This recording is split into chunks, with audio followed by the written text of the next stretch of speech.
চলছে ধর্ম নিয়া বাড়াবাড়ি গো, ও ধর্ম নিয়া বাড়াবাড়ি কইতাম নি বাজি আগুন ইমানের বাজার, তাই কো হুঁশিয়ারে মুমিন, তাই কো হুঁশিয়ারি।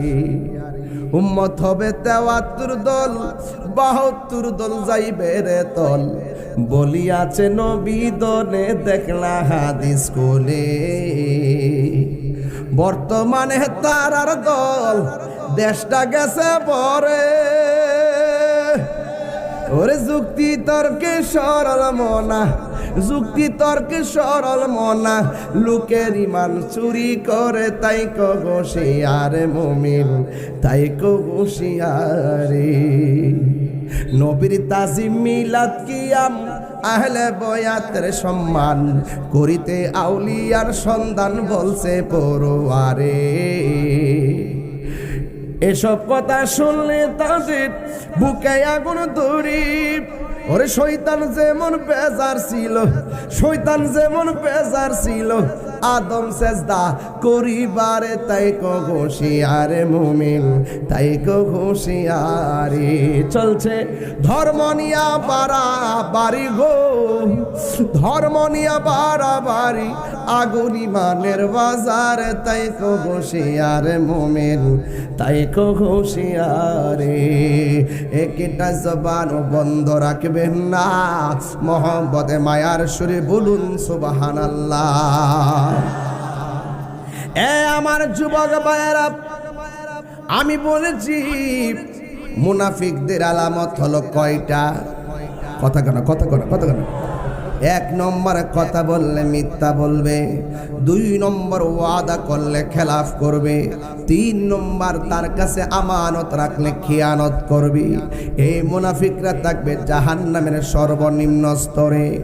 আল্লাহর হাবিব সাল্লাল্লাহু তাআলা আলাইহি ওয়াসাল্লাম বলেন, এই হলো ফুলসিরাত। ফুলসিরাত ডাইরেক্ট কেউ হাইটা পার হইতে পারবে না। পার হইতে গেলে ৭টা গেট আছে, ৭টা সুইচ গেট আছে। এই ৭টা সুইচ গেটের ভিতরে ৭টা প্রশ্ন করা হবে। এই ৭টা প্রশ্নের জবাব দিয়া তারপরে জান্নাতে যাওয়া লাগবে, আর না হয় ফুলসিরাতের উপর ওইটা কাইটা কাইটা জাহান্নামের মধ্যে পড়ে যাবে। এখন প্রশ্ন হলো, হুজুর প্রথম সুইচ গেটের মধ্যে কি জিজ্ঞাসা করা হবে?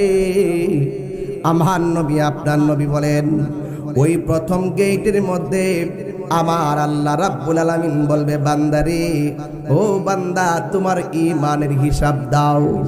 জোরে বলেন কিসের হিসাব দাও? ঈমানের হিসাব দাও। শুধু ঈমানের হিসাব দিবে না, খাঁটি ঈমানদারেরা একবারে ঈমানে আরকানের হিসাব দিয়ে দিবে।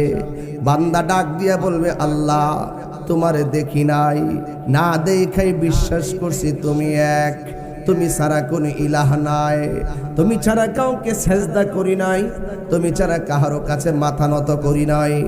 আমরা সাক্ষী দিয়েছি তুমি হলা এক, তোমার সাথে কোনো শরীক নাই। ২ নম্বর তোমার নবী রাসূলদেরকে নিরঙ্কুশ মেনেছি। ৩ নম্বর তাকদীরকে বিশ্বাস করেছি। ৪ নম্বর আসমানি কিতাব মেনেছি। ৫ নম্বর হলো তাকদীর বিশ্বাস করেছি। ৬ নম্বর হলো তোমার আখিরাতকে বিশ্বাস করেছি। এমনভাবে একের পর এক ঈমানের হিসাব দেওয়া শুরু করবে।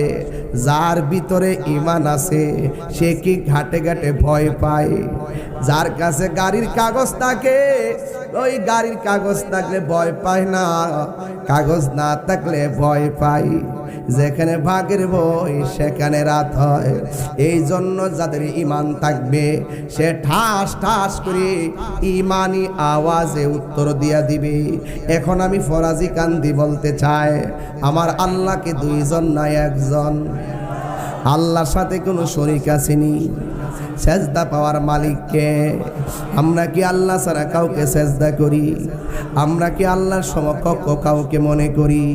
বরং আমরা ওলি আল্লাহর দরবারে যাই, ওলি আল্লাহর উসিলা কইরা আমরা আল্লাহর কাছে চাই। এতে কোনো দোষের কিছু না। আল্লাহ বলছে ওয়াবতাগু ইলাইহিল ওয়াসিলা, তোমরা ওসিলা তালাশ করো। এই জন্য আমরা মাজারে যাই। মাজারে যাইয়া কি করি? বাপ দাদার কিচ্ছা কই না, না বাপ দাদার কিচ্ছা কই না। সূরা ফাতিহা পড়ি। সূরা ফাতিহা পড়া কি অন্যায়?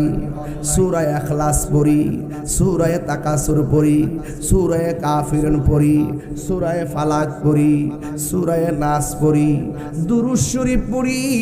সবগুলা আমার আল্লাহর কালাম দিয়ে আমরা উসিলা করি। এরপরে আল্লাহর কাছে বলি, আল্লাহ তোমার কালামুল্লাহ শরীফ থেকে তেলাওয়াত করলাম, যদি ভুল বেয়াদবি হয়ে থাকে ক্ষমা করে দিয়া। তুমি যদি আমাদের দিকে না তাকাও, তোমার বন্ধু আল্লাহর ওলি, তোমার ওলিদের উসিলায় আমাদের দোয়াটা কবুল করো। আমরা তো শুধুমাত্র এইটাই বলে থাকি, অথচ এক শ্রেণীর জাহেলে মুরাক্কাব নায়েব শয়তানের গোষ্ঠী আছে, আমাদেরকে গায়ের মধ্যে ট্যাগ দেয় আমরা নাকি মাজার পূজা করি। আর জোরে কোনা নাউজুবিল্লাহ। হেদের থুতা আমার জুতা।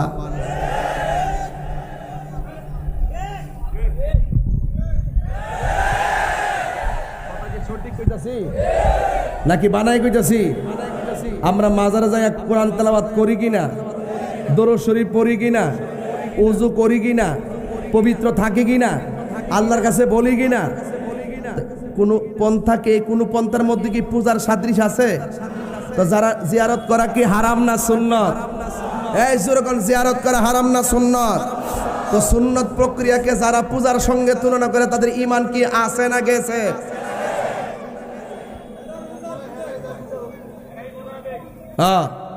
এরা কি এই মুনাফিক এলাকাতে আছে না নাই?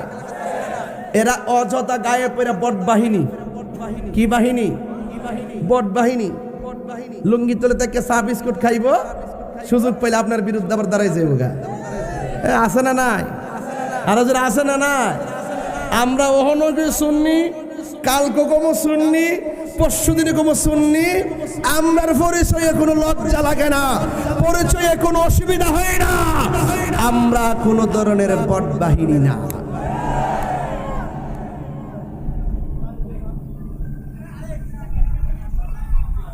দিছি আরো দিমু, আরো দিমু।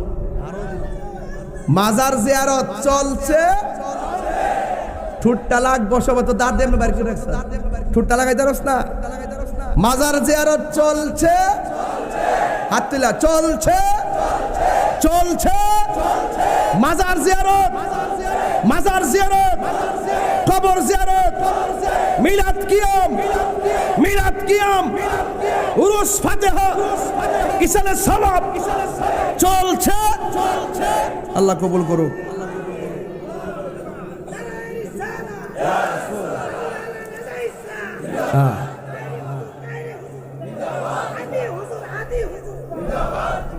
মারহাবা জোরে কর।